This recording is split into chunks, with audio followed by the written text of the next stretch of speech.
الحمد لله والصلاة والسلام على رسول الله وعلى آله وصحبه وبعد. Assalamu alaikum wa rahmatullahi wa barakatuh. Já vás vítám na první lekci ve fiqhu. Minulá lekce, která byla úplně první, tak byla úvodní. Řekli jsme si hodně v kostce, hodně stručně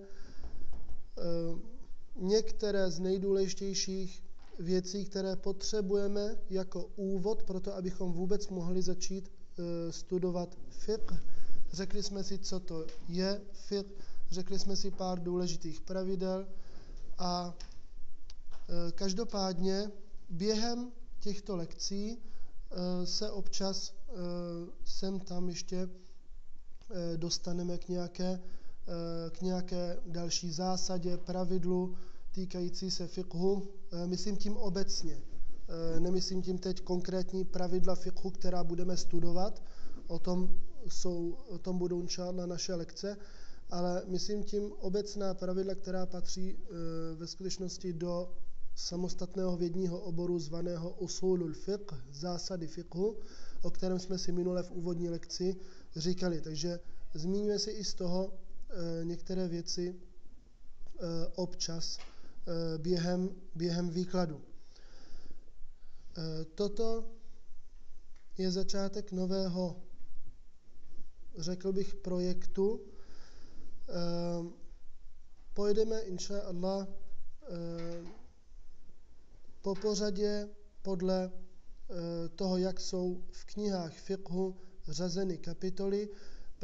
První kapitolou je vždy kapitola at-tahara a vždycky po dokončení každé kapitoly, inšaallah, prosím Allah, aby nám pomohl to opravdu takto uskutečnit, po dokončení každé kapitoly se to pokusím dát, inšaallah,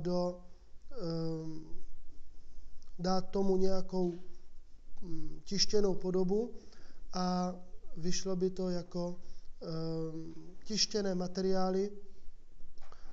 materiály v češtině o fiqhu a takto postupně doufám, že vzniknou materiály nebo knížka o fiqhu v českém jazyce, což by bylo výborné, protože zatím nic takového nemáme. Jedině knížka Al-Halal wal-Haram od Qaradawiho a okolo ní je spoustu otazníků a je na ní mnoho námitek. Dříve než začneme se samotným výkladem, neexistuje v islámu, respektive přesněji řečeno při studiu fiqhu, u většiny otázek nic jako neotřesitelná pravda. Tohle je pravda, ostatní je lež. Jsou to názory učenců. A proto vždycky, když studujete fiqh, nebo když se ptáte šejcha na fetu v nějaké otázce, tak vám ve finále vždy říká buď svůj názor, anebo názor někoho jiného. Nikdy tomu jinak nebylo. My jsme si řekli minule důvod, proč tomu tak je, ale přece jenom, protože je to velice důležitá věc, tak tento bod zopakuji i dneska. Řekli jsme si, že vzhledem k tomu, že islám je náboženství seslané pro všechna místa a všechny časy, tak Allah neseslal všechna pravidla v bodech, jako například vypadají, jako je tomu například u zákonů, které si vymýšlejí lidé, paragraf, odstavec a tak dále, a teď konkrétní zákon. Všechno je řečeno naprosto přesně do detailů, jak co má být. Tímto způsobem nemohl být Korán a Sunna seslané z několika důvodů. Hlavním je ten, že pokud má být islám aplikovatelný ve všech místech, společnostech a dobách, tak musí být flexibilní. Kdyby byl seslaný v této podobě, v této suché, strohé podobě, tak by byl použitelný jenom pro tehdejší dobu a tehdejší společnost a i v té samé době, kdyby byl přesunut jenom do jiné společnosti, tak už by to nefungovalo.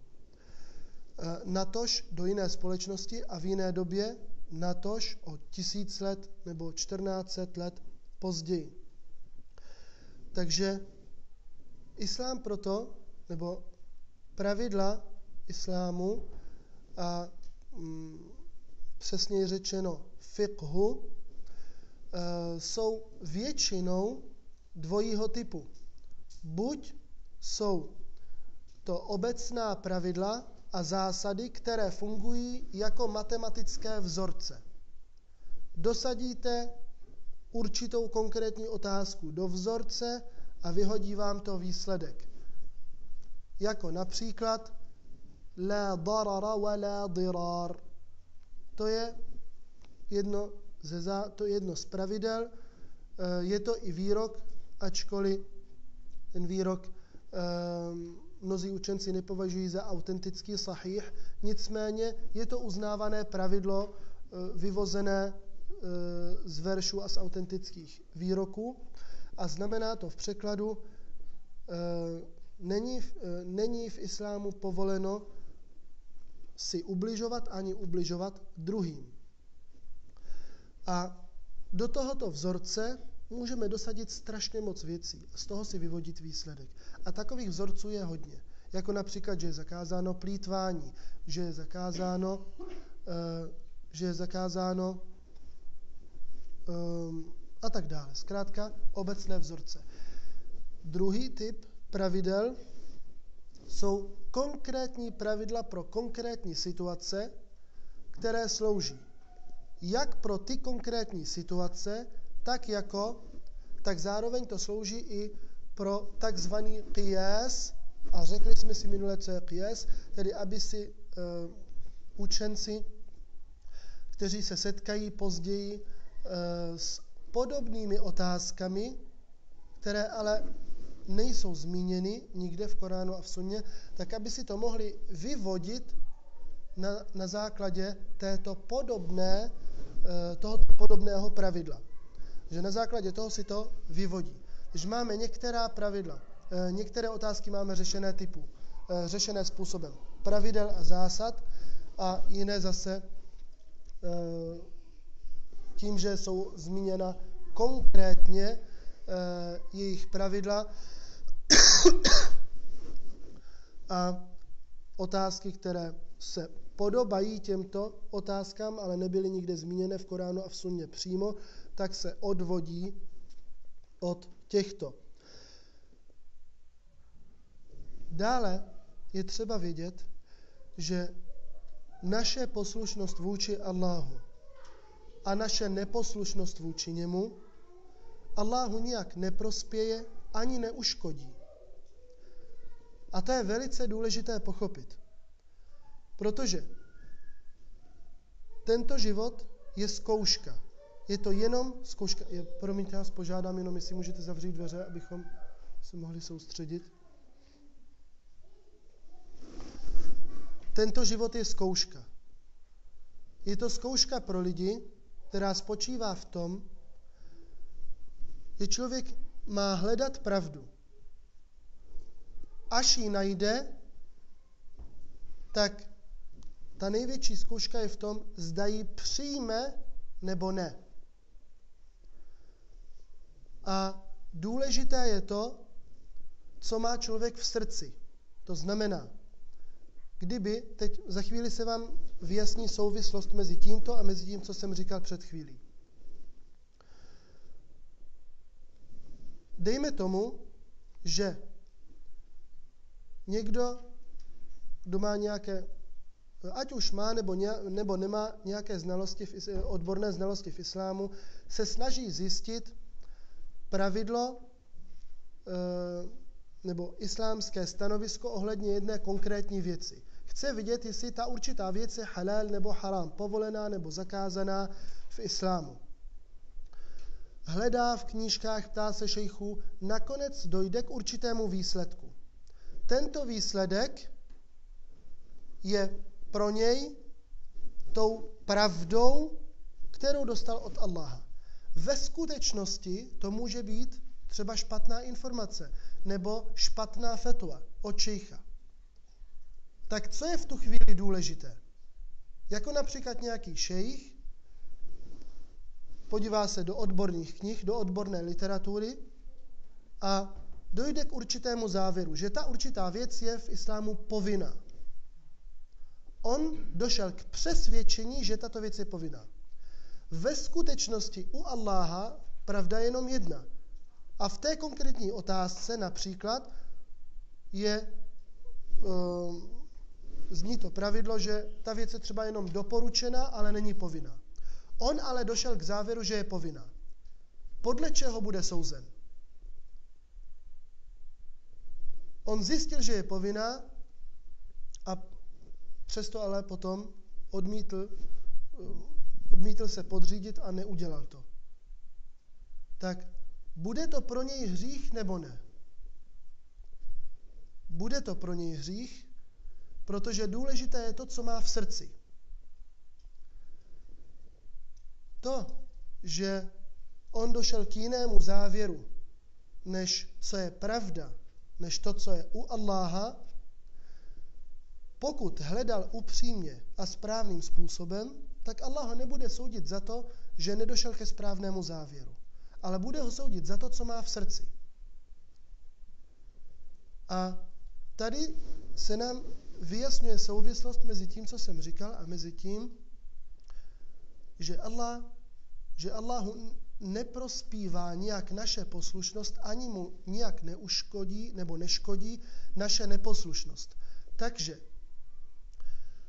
proto Allah nepotřebuje nebo nemá zapotřebí, aby nám sesílal zákony a pravidla konkrétně, detailně, tak, aby se nikdo nespletl pro případ, že nebo aby se vyhnul tomu, že kdyby někdo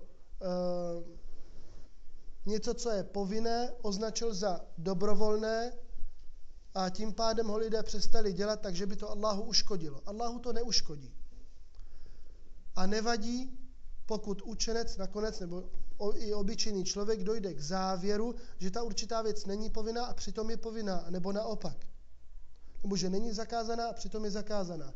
Důležité je to, co má v srdci. Pokud samozřejmě měl upřímný úmysl a postupoval správným způsobem. U šejcha, u učence to vypadá tak, že se vrátí, nebo že se podívá do odborné literatury a prostuduje si celou otázku a dojde potom k určitému závěru. Pokud hledal s upřímným úmyslem a postupoval správným způsobem, znamená podíval se do té správné literatury, postupoval tak, jak měl postupovat a měl upřímný úmysl, tedy že chce poznat pravdu a došel k určitému závěru, tak už není důležité, zda se trefil nebo ne, když to tak řeknu. Prorok sallallahu alaihi wasallam řekl, panovník, když se snaží poznat pravdu, dělá ijtihad. Ijtihad je snaha nebo vynakládání úsilí pro dosažení určité věci a když mluvíme o fiqhu, tak tím ijtihadem se myslí vynaložení úsilí pro dosažení nebo pro poznání islámského stanoviska vůči určité věci. A prorok sallallahu alaihi wasallam řekl ve výroku, když se panovník snaží, teda dělá ijtihad, snaží se poznat určitou věc, islámské stanovisko v té věci, tak pokud dojde ke správnému výsledku, překládám jenom volně, pokud dojde ke správnému výsledku, pak má 2 odměny. Pokud dojde ke špatnému výsledku, pak má 1 odměnu. 2 odměny, pokud se lidově řečeno, nebo zjednodušeně řečeno, trefí, jedna za to, že dělal ijtihad, a druhá za to, že se trefil. A pokud se netrefí, tak má 1 odměnu za to, že dělal ijtihad s upřímným úmyslem a postupoval správným způsobem. Proč prorok sallallahu alaihi wasallam jen tak mimochodem? Proč řekl panovník?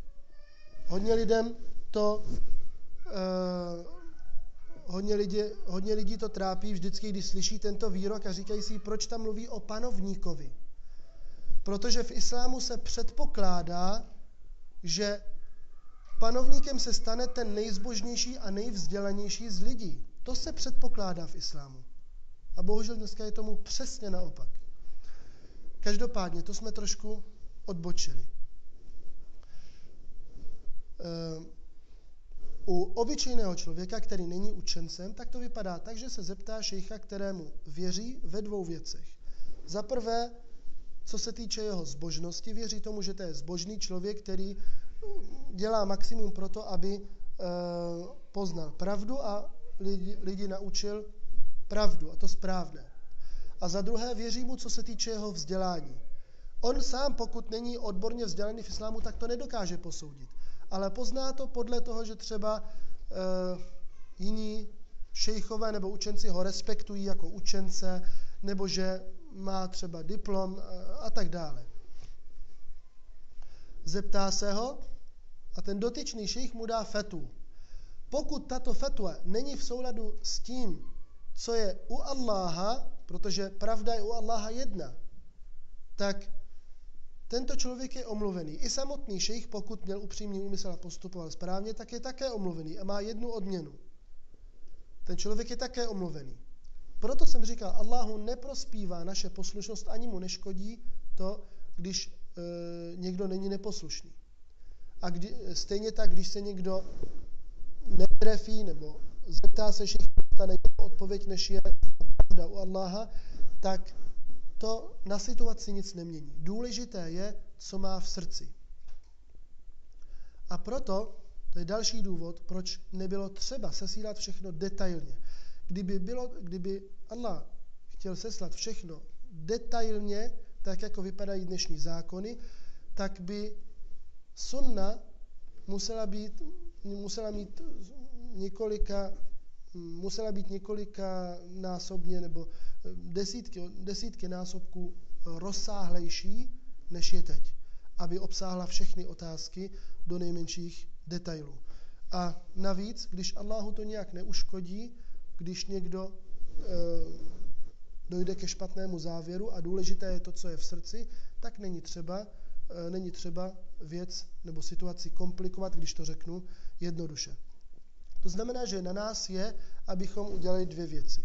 Za prvé, mít upřímný úmysl, že chceme poznat pravdu a nebýt zaujatí pro určitý směr, názor, že například chceme si zjistit v určité otázce, jaké je stanovisko islámu.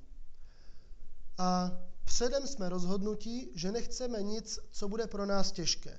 Takže například žena začne zjišťovat pravidlo ohledně zahalování tváře. Ale předem rozhodnutá, že zahalení tváře ne. Předem je rozhodnutá, že ne. A pak teprve začne hledat. A doufá, že zjistí, že to není povinnost. V tom případě řekne, hledala jsem a alhamdulillah zjistila jsem, že to není povinné. Ale ona je dopředu rozhodnutá, že pokud zjistí, že to je povinnost, že to stejně nepřijme. To znamená, že začala špatně. Začala se špatným úmyslem.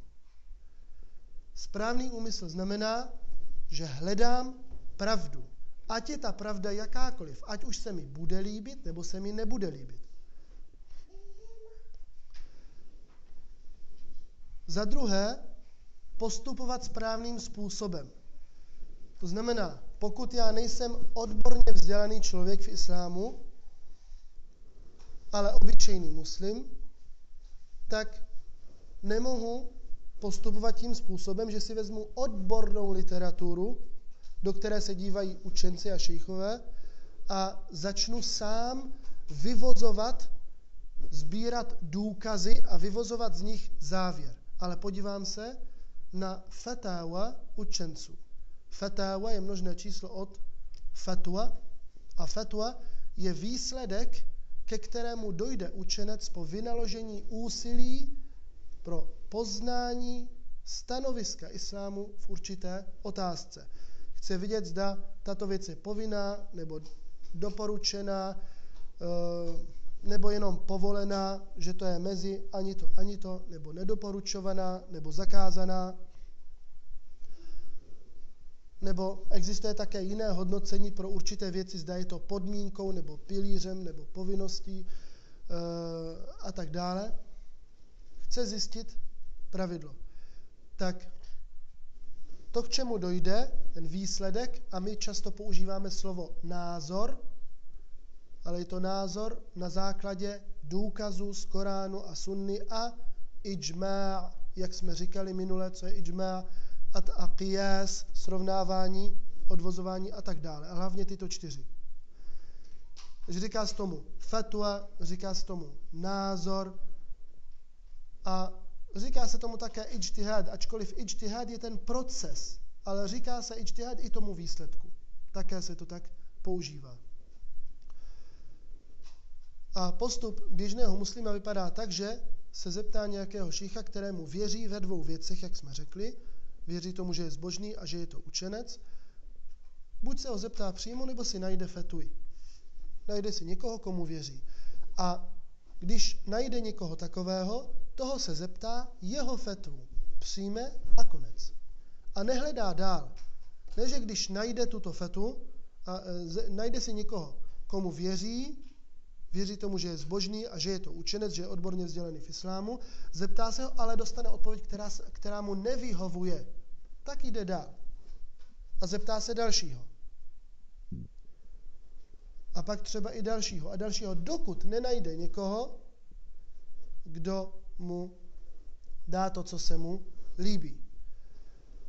Jako například, když někdo z nezodpovědnosti vysloví rozvod několikrát v různých časech a místech, až padne 3. rozvod, tak se jdou ptát.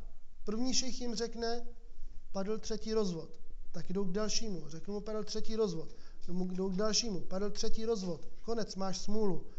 Hledá tak dlouho, dokud nenajde někoho, kdo mu řekne, ty rozvody předtím neplatily. Řekne, dobrý, já jsem se zeptal šejcha. A nebo přijde šejch ze zahraničí, který neví, jak to tady chodí, zeptá se na otázku, která se týká tady, muslimů v České republice, jako je halal maso, nebo časy modliteb a podobně. On se třeba předtím zeptá se i někoho, kdo přijde ze zahraničí a ptá se tak dlouho, dokud nenajde někoho, kdo třeba přijde ze zahraničí, neví, jak to tady chodí a dá mu tu fetu, která jemu vyhovuje. Takže to je špatný úmysl. To je špatný úmysl. Špatný postup je například, když začne sám vyvozovat a sbírat důkazy, na to nemá. Jako například jeden člověk, byl jsem přítomný u toho, když jeden člověk nadhodil otázku, co alkoholik, muslim alkoholik, půjde vůbec do ráje? A dřív, než jsem stihl odpovědět, tak vyskočil jeden a řekl, ne, ten je na věky v pekle. Říkám mu, nevydávej fetuj, nemáš na to právo. Prorok sallallahu alaihi wasallam řekl, alkoholik nevstoupí do ráje. Řekl jsem mu, ano, ale je hodně veršů a výroků a ty se musí dát dohromady. Abys pochopil tento výrok. Ne, alkoholik nevstoupí nikdy do ráje.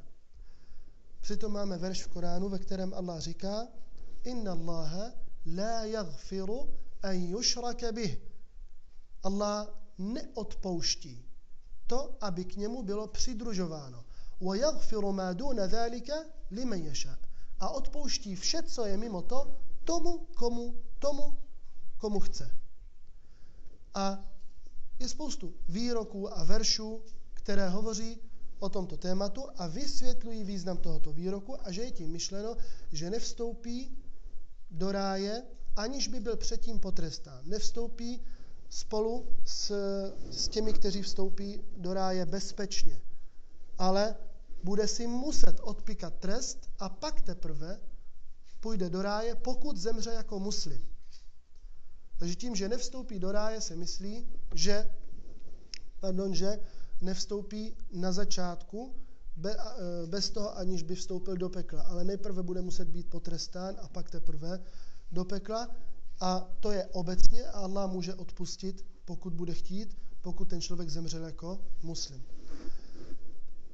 Proto člověk nemůže sám vyvozovat přímo z Koránu a Sunny, ale to je věc učenců, protože učenci dají dohromady všechny verše a výroky a další důkazy, které souvisejí s tímto tématem a potom z toho celého vyvodí výsledek. Jako když se skládá pucle a vytvoří se celkový obraz. Člověk, když si vezme 2 nebo 3 kousky z této velké skládačky, je schopný začít popisovat celkový obraz? V žádném případě.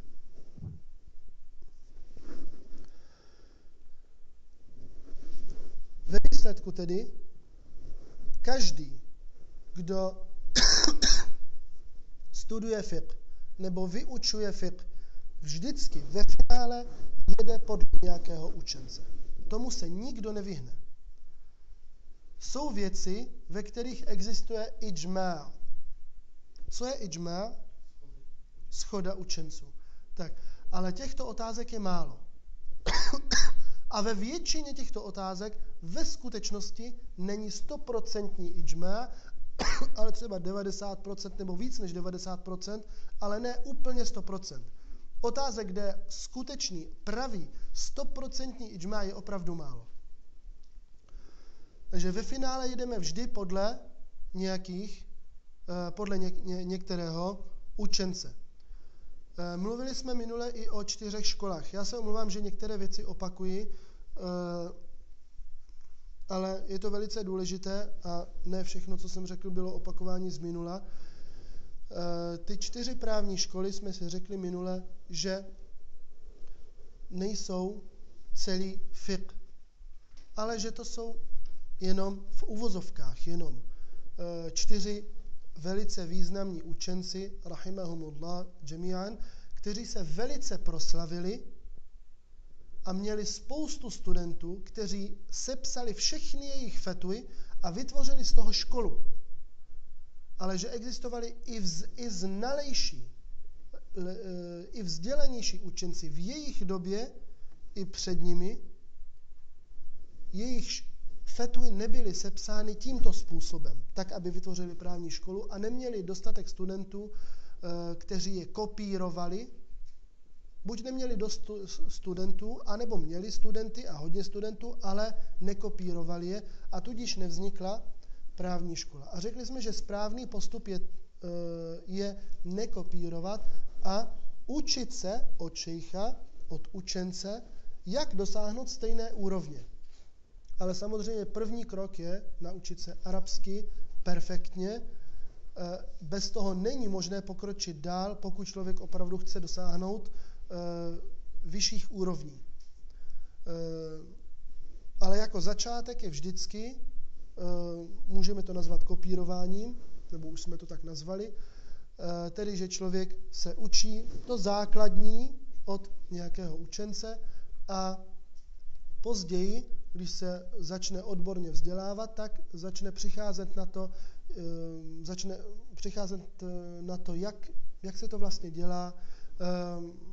Naučí se usulul fiqh, naučí se Korán, hadith, nauky a vědy, které jsou okolo toho. Naučí se, co je potřeba, proto aby sám mohl vyvozovat z Koránu a Sunny a dalších zdrojů závěry nebo stanoviska. My tady budeme mluvit o fiqhu, takže podle čeho pojedeme? Nepojedeme podle ani jedné z těch 4 známých škol, ale pojedeme podle jednoho ze současných šejchů, jmenuje se Abdul Aziz at-Tarifi, Abdul Aziz ibn Marzuq at-Tarifi. Je to současný učenec, je to Saud a je teď velice proslulý, známý. A vybral jsem si tohoto šejcha z toho důvodu, že není vůbec zaujatý pro žádnou školu, protože velká část učenců je, nebo se řadí do nějaké konkrétní školy. A tento šejch se neřadí do žádné školy a to je první důvod. Další důvod je, že staví na první místo názory, fatáwa, sahába a učenců z druhé a třetí generace, tedy těch předních, prvních učenců v islámu, ze sahába a tabi'in a tabi'it tabi'in. Staví názory těchto učenců na první místo, samozřejmě po Koránu a sunně, to je pochopitelné. Mluvíme teď o učencích, které následuje. A pak teprve další učenci typu Abu Hanifa, Malik, Ash-Shafi'i, Ahmad a třeba i učenci později jako šejchul Islám Ibn Taymiyyah, jeho student Ibn al-Qayyim a další rahimahumullah jami'an. A další důvod je, a to je víceméně to samé, co ty důvody předtím, nebo ten první důvod, jenom trošku jinak řečený, že je velice zaujatý pro Korán a sunnu, pro důkaz, i kdyby to bylo proti tomu, na co je celá společnost zvyklá, což potřebujeme. Protože v hodně věcech bohužel nejen obyčejní lidé, ale i někteří učenci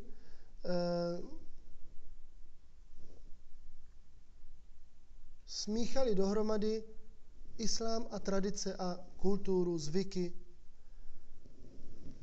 a prezentují se některé věci, jakože jsou součástí islámu a přitom to je jenom tradice té země. A jsou určité otázky, na které třeba není vůbec žádný důkaz, ale jsou tradicí. Taková je prostě fatwa v té určité otázce v té dané zemi. A všichni, nebo většina učenců v té zemi ji následuje. Tento šejch se vyznačuje tím, že se nebojí říct to, co on považuje za správné, i kdyby to bylo v rozporu s tím, na co je zvyklá celá společnost. Další důvod, proč jsem si vybral tohoto šejcha, je ten, že následuje že je odborníkem nejen ve fiqhu, ale zejména v první řadě v naukách o hadíthech, o výrocích, a že následuje starou metodu v posuzování výroku. V posuzování výroku existuje posuzování, hodnocení výroku, zda jsou nebo nejsou autentické, sahih, důvěryhodné, autentické, tak jsou dvě metody. Stará a nová. Ta stará metoda je metoda starých učenců typu Ahmad ibn Hanbal, al-Bukhari, Muslim, at-Tirmidhi, Ishaq ibn Rahawayh, Ali al-Madini a další. To jsou, dá se říct, průkopníci, nebo nebyli úplně první, ale to jsou takoví ti nejvýznamnější, a to jsou ti, kteří proslavili tuto nauku, ti, kteří ji založili, ti, kteří jsou to ta největší jména v této nauce. Oni měli svoji metodu v posuzování výroku. Pak je nová metoda, kterou začal Ibn Hajar al-Asqalani, rahimahumullah jami'an, nebo byl jedním z prvních a objevilo se po něm spoustu dalších učenců až do dnešní doby šejch al-Albani, rahimahullah, a další učenci, a to je většina dnešních učenců, tak následují tu novou metodu. Stará a nová metoda se od sebe hodně liší.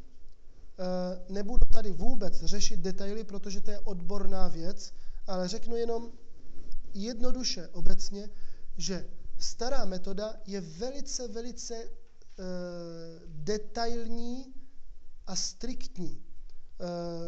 Řeší nebo studuje výroky do hloubky, do těch nejmenších detailů a všímají si velice drobných detailních věcí, kterých si běžný učenec nevšimne, a jejich posudky, závěry jsou velice detailní, přesné. Jsou velice přesné. Ta nová metoda je velice jednoduchá a vůbec nezacházejí do hloubky, nebo ne tolik do hloubky při posuzování výroků, jako při té staré metodě, a tudíž spoustu slabých výroků označí za správné a naopak to může mít i za výsledek, že někdy označí správný výrok za slabý. A jak jsem řekl, nebudu zacházet do detailů, protože to je odborná věc. Stačí nám, že stará metoda je ta originální, původní a ta přesnější. A je to metoda těch nebo průkopníků této nauky. A ta nová je velice jednoduchá, není tak přesná. A tento šejch právě je jeden z mála těch, kteří v dnešní době následují metodu těch starých učenců. A to je velice, velice důležitá věc, protože ve fiqhu ty názory, vlastně ty právní posudky islámské, které se budeme učit, jsou ve finále vyvozeny z Koránu a sunny, a především ze sunny, protože detailní pravidla jsou hlavně v sunně. A pokud má učenec jako podklad 50 000 autentických výroků a přitom je autentických výroků ve skutečnosti jenom 20 000, tak potom samozřejmě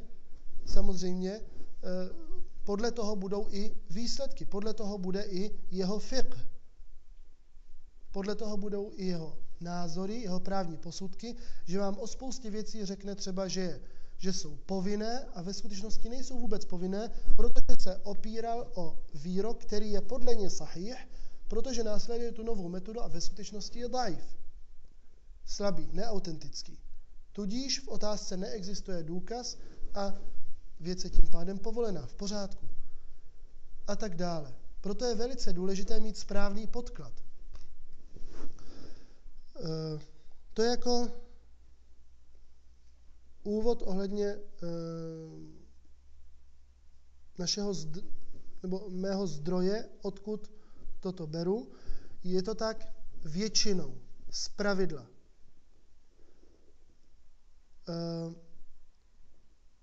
Když tomu bude jinak, inša Allah na to upozorní. Ale většinou je to tento zdroj.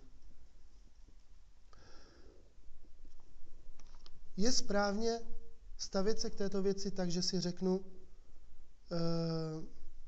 já nechci kopírovat žádného šejcha, já chci následovat Korán a sunnu.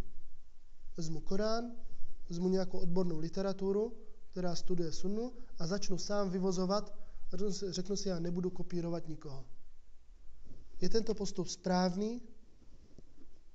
To už jsme říkali před chvílí, že ne. Toto je pokročilé stádium,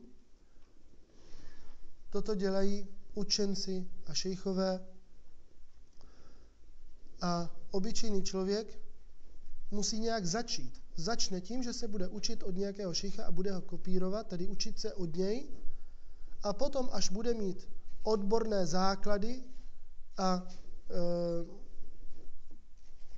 dostane se vlastně už víc do hloubky těchto nauk a bude schopný sám číst v této odborné literatuře, tak pak může říct něco takového, ale ne na začátku. Ne na začátku.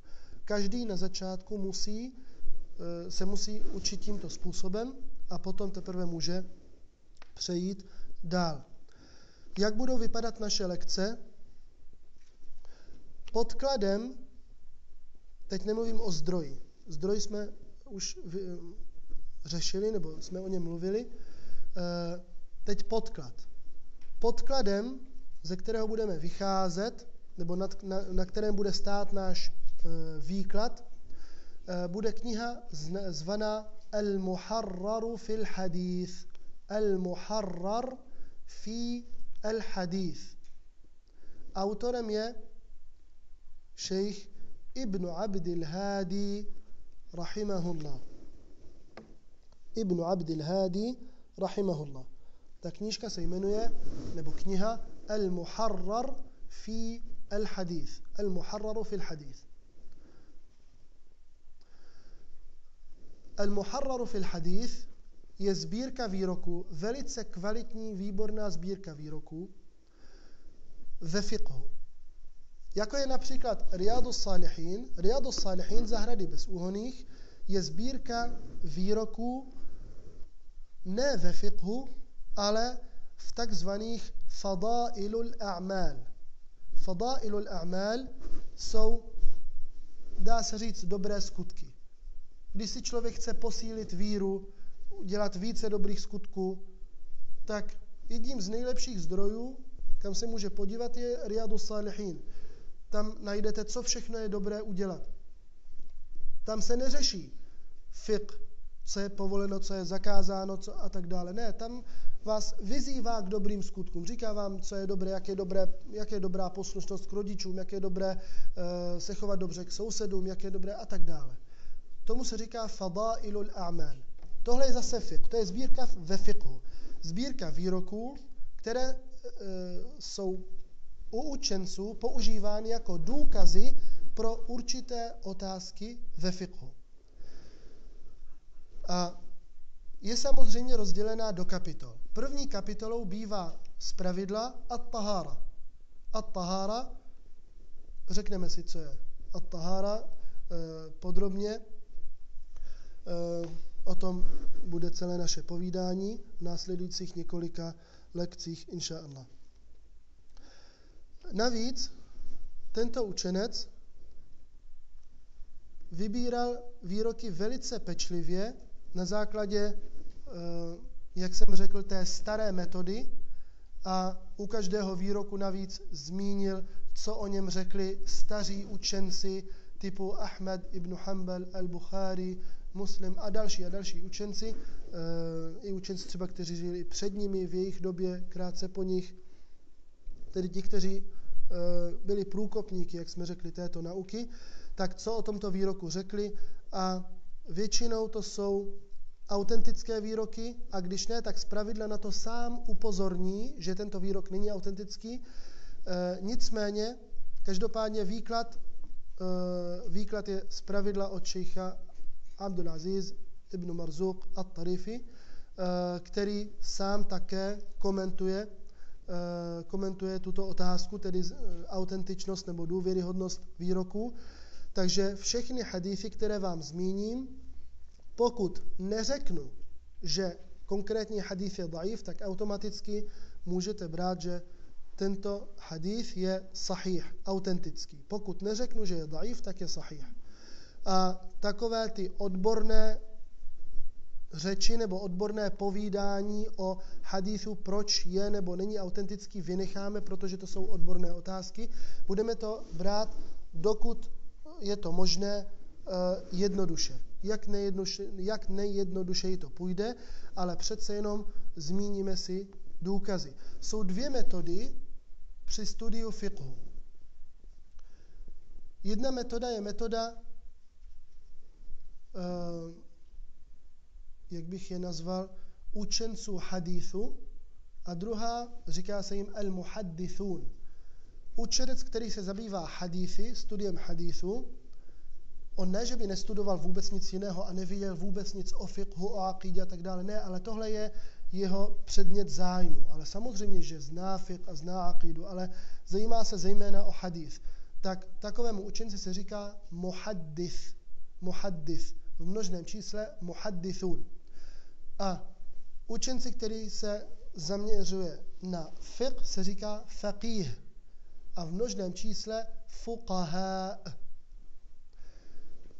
Tak je metoda al-muhaddithin a metoda al-fuqaha. Nebo kdybych to chtěl počeštit, tak hadithovců a fiqhovců. Nebo nevím, jak bych to řekl česky. Metoda učenců zabývajících se hadithy je taková, že zmíní hadithy, uvedou hadithy, které jsou které se všechny točí okolo stejného tématu, jako například tahára. A tyto hadithy pak vykládají, ale zaměřují se na fiqh. Druhá metoda je metoda al-fuqaha, učenců fiqhu, a to je ta, že začnou obráceně a srovnají si otázky fiqhu do kapitol a podkapitol a konkrétních otázek a jedou podle konkrétních otázek a pak buď zmíní nebo nezmíní důkaz. Někteří zmiňují důkazy, někteří nezmiňují důkazy. Takže jde o to, jakým způsobem nebo ze které strany začnou. Já jsem si vybral metodu ahlul hadith nebo al-muhaddithun, tedy, že se budeme opírat o výroky. Je to i jednodušší pro zapamatování a také klidnější pro duši, pro srdce, že vidíte před sebou výrok a vycházíme z výroku. Navíc výrok je dobré se naučit, zapamatovat si ho, alespoň ve významu. A vždycky vidíte před sebou ten podklad. Na začátku jsem řekl, že toto je takový projekt. Doufám, že výsledkem bude knížka ve fiqhu, ale na způsob fuqaha, na způsob učenců fiqhu, tedy jako bývají knížky fiqhu, že to je rozděleno do kapitol a podkapitol, témat, otázek a u každé otázky je zmíněno pravidlo nebo ten posudek a pak je třeba zmíněn dva důkazy. K tomu takový jednoduchý, srozumitelný způsob, ale v našich lekcích budeme používat ten druhý způsob. Způsob al-muhaddithun.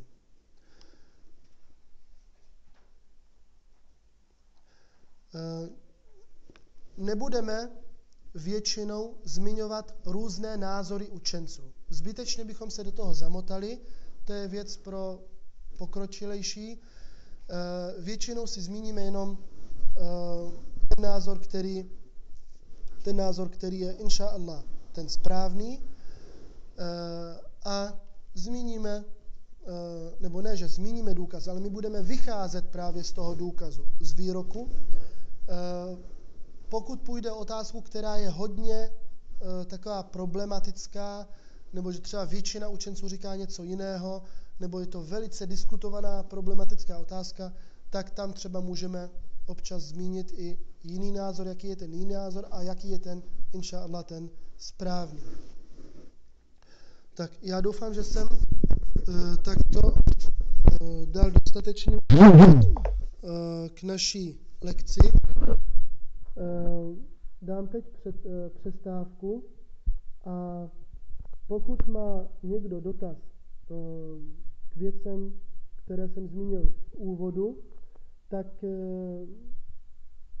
už mám vyzkoušeno z dřívějších lekcí, že většinou se nikdo neptá, ale ve skutečnosti ty otázky jsou a dochází mi potom tyto otázky zprostředkovaně. Tak kdo má nějakou otázku, tak ji třeba napište na papír, nechte mi papírek na stole a otázky inša Allah zodpovím po přestávce. A po přestávce začneme inša Allah s kapitolou At-Tahara.